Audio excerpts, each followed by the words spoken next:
I've often said that if you had told me India would win consecutive series in Australia in 2018 and 2021, I would have found that difficult to believe. It was wow.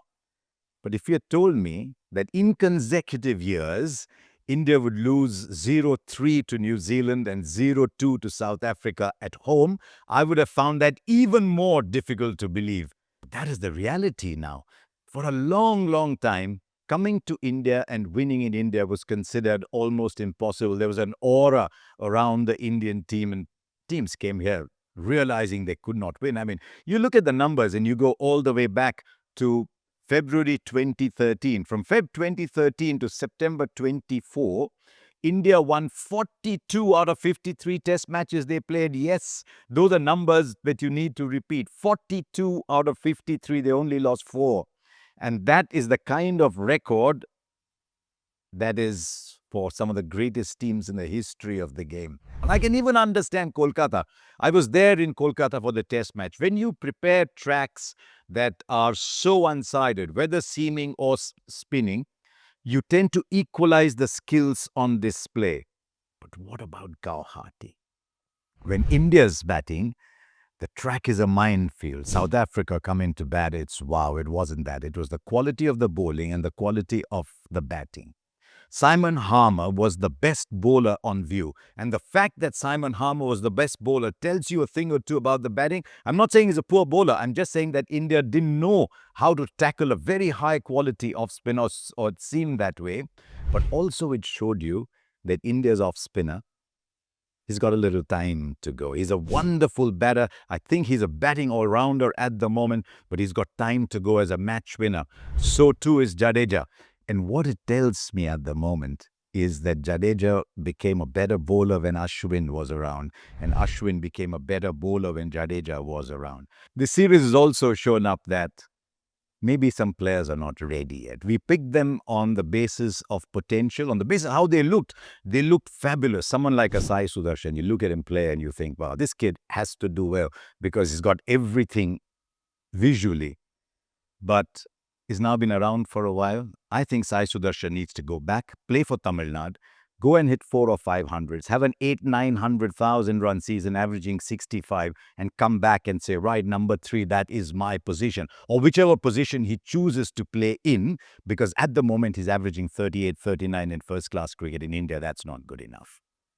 Nitish Reddy is always going to play for India as a batter who can bowl a bit. And that means when you go to domestic cricket, if you want to bat number 6, number 7 for India, you've got to be able to bat number 4 in domestic cricket because, yes, he can bowl, but he's primarily going to be a batter who bowls. And so he's another player who's got to go back, play a lot of domestic cricket across different conditions and learn the art of innings building. It's not just the art of stroke play, which is the modern way. It is the art of innings building, and that comes from going through so many different situations. You played a Ranji Trophy game, you're tired, you've flown, boom, 2 days later, you're in again on a difficult surface. You've got to grind it out. At different times in Australia, at different times in England, KL Rahul looked one of the most compact opening batters in world cricket.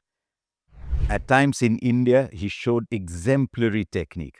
I looked up his numbers, last 20 tests averaging 41.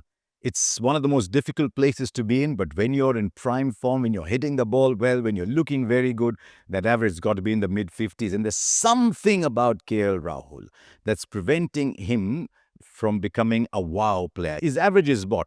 36 at the moment in Test cricket. That needs to go up to 45. And for that to happen, he needs to have series that are 60, 70. I get the feeling he's going long hours, he's batting long periods, and then doesn't see the runs on the board. And sometimes that just leads to a little drop in concentration. I don't know what it is.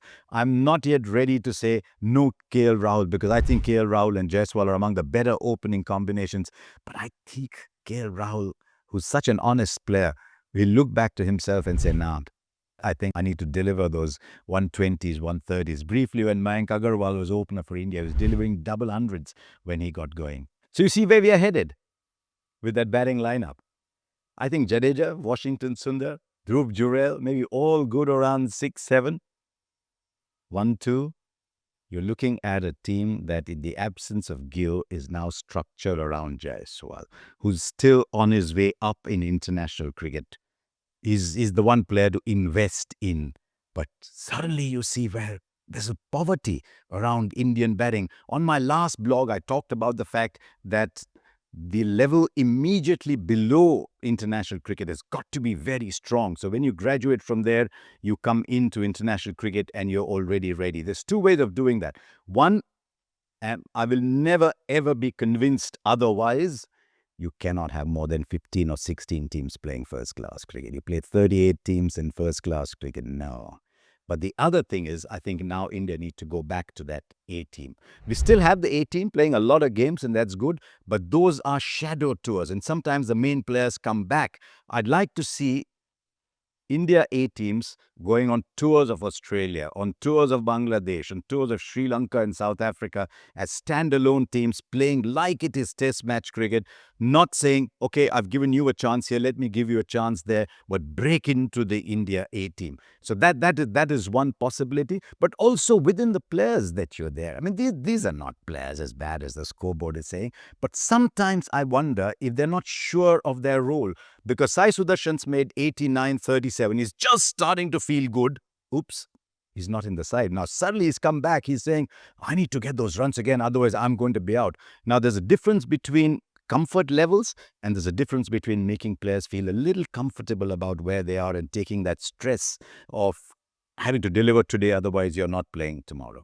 Look, I've often been criticized for saying Gautam Gambhir's heart beats for India, and I like the fact that he wants to give it all for India, but maybe the time has come now to just ask him, look, is all three your cup of tea, or should you look at someone, a VVS Lakshmana, Rahul Dravid, that kind of person, to say, you run the A team and you run the test team, and Gautam Gambhir runs the white ball team. It's a thought at this stage. It doesn't normally work with international teams, but it's a thought worth pursuing. Now, this blog has been about India so far, and that's because our audience is India. We feel for India. But I think we need to pause a little bit and put our hands together and say, wow, South Africa. 5 years ago, South Africa, you were going nowhere. And then you appointed a good man as captain. You started to do the simple things. Get simple, hard-working people into your team. Remember, they won this series without a genuine world-class cricketer in Kagiso Rabada. But everyone starts to come up. And I think what Temba Bavuma has done with this South African side is magnificent. You've seen an inspirational leader in South Africa in the form of Siya Kolisi with their rugby side. Temba Bavuma, understated, has taken the slings and arrows of fate. He's had so much disappointment in his career, but look what he's done as captain of South Africa, and it's incredible. At different times, different people stand up, and I think you need to give credit here to Temba Bavuma and to Shukri Conrad. They're doing something very, very good with the South African team, and I hope this inspires a lot more people, and in conjunction with SA20, South African cricket starts to go a certain way. There's two things I wished I hadn't seen in this series.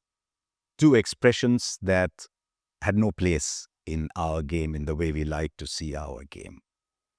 I don't think what was said by Jasprit Bumrah about Temba Bavuma was in order. I don't know if there's been an apology, because Bumrah is a fine person. I don't know if Bumrah just gone around and said, sorry, heat of the moment, Temba won't happen again, and put his arm around it and was forgotten. And you do not use the word grovel. No. There are many words that have a certain meaning, but in popular parlance, the meaning changes and it becomes completely different. The word woke means something completely different. The word grovel, no. You don't use that. India and South Africa, very, very friendly countries, Shukri. You're doing a great job, but maybe not next time. So there you are. Lots of issues before this Indian test team. They don't have a test match till July, August now in Sri Lanka, then go to New Zealand. But that World Test Championship is now looking very, very distant. As I said, the aura is gone. There's a lot to think about. Lots more humility, a little bit more concern, and look at first-class cricket and A-team cricket. Well done, South Africa, but India, long, long way to go to come back now. So thank you for watching and do subscribe to this channel.